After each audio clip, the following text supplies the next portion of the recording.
మన ఇది ప్రజలకు తెలవాలి కాబట్టి చెప్పడం కూడా జరుగుతుంది. ఇదంతా కూడా లేదు అంటే మీరు అనేది చారి ఓకే. అంటే ఒక సంఘటన జరిగినప్పుడు లోపాలుంటే, నిజమైన లోపాలుంటే మనం తప్ప విమర్శ చేయడం ఒకటి ఉంటుంది.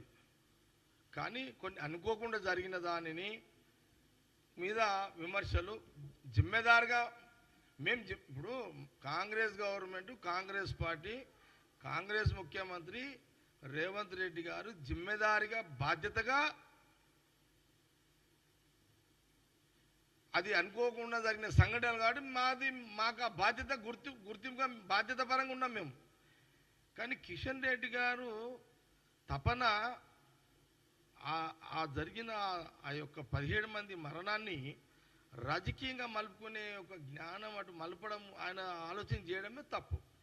కానీ నాకేమనిపించి అదే అన్నారు, ఒక వ్యక్తి ఏమన్నాడు మధ్యాహ్నము నేను ఫోన్ చేస్తే, ఎందుకు కిషన్ రెడ్డి గారు ఇట్లా మాట్లాడరు కదా అంటే, లేదన్నా కేటీఆర్ గారు చెప్తే మాట్లాడతాడంట అని బయట టాక్ నడుస్తుంది అని అన్నాడు ఆయన.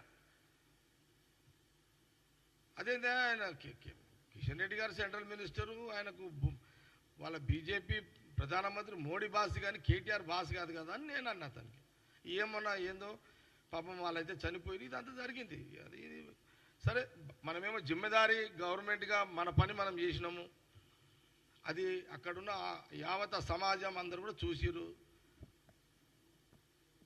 నాకు చాలామంది నేను ఫోన్ చేసిన, అన్న గవర్నమెంట్ ఎక్సలెంట్, మా బ్యాడ్ లక్ ఇట్లా ఇన్సిడెంట్ జరిగింది, జరగవద్దు, బాధల్లో ఉన్నాము, అయినా చర్యలు అయితే గవర్నమెంట్ పరంగా ఎక్కడ కూడా లోపాలు లేకుండా, ఇబ్బంది కాకుండా, ఎవరికి మళ్ళా ఫర్దర్ ఇలాంటి రాకుండా. కాబట్టి ఒక అప్పీల్ అయితే కాంగ్రెస్ పార్టీ చేస్తున్నది. దయచేసి ఈ సంఘటన 17 మంది ఆ ఇంట్లో గాడుపు అంటే మన గాలి ఓక ఊపిరి ఆడక ఆ పొగ చనిపోయిన సంఘటనని మనమందరం కూడా గ్రహించుకోవాలి. ఇలాంటి సంఘటనలు వచ్చే పరిస్థితి లేకుండా మన ఇళ్లలో కూడా జాగ్రత్తలు తీసుకోవాలి. మేము కూడా కాంగ్రెస్ పార్టీ, కాంగ్రెస్ గవర్నమెంట్ యావత్ సమాజానికి మనం ప్రకృతితో బతుకుతున్నాము, ప్రకృతితోనే జీవిస్తున్నాము. మనము మినిమము ఎయిర్ ఇంట్లో వచ్చే విధంగా సేఫ్టీలు తీసుకోవాల్సిన అవసరం ఉందనేది కూడా నిన్న పరిస్థితిని బట్టి గ్రహించాల్సి వచ్చింది. ఇది కూడా కాంగ్రెస్ గవర్నమెంట్, కాంగ్రెస్ పార్టీ సూచన కూడా మేము చేస్తున్నాము. నా ఇల్లైనా నీ ఇల్లైనా మనము విండోస్ కానీ వెంటిలేటర్స్ కానీ కొంత ప్రికాషన్ జాగ్రత్తలు తీసుకోవాలి. మనం నివసించే ఇండ్లలో గాలి బయట నుంచి లోపలికి వచ్చే ఒక సిస్టమ్ మనము ప్రతి ఇండ్లలో పెట్టుకోవాలి.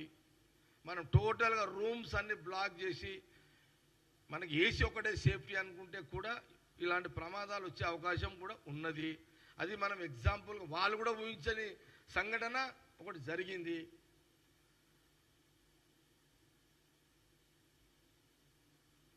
చిన్న పిల్లలు, చేతికొచ్చిన పిల్లలు, ఇంకా వయసున్న పెద్ద మనుషులు చనిపోయారు.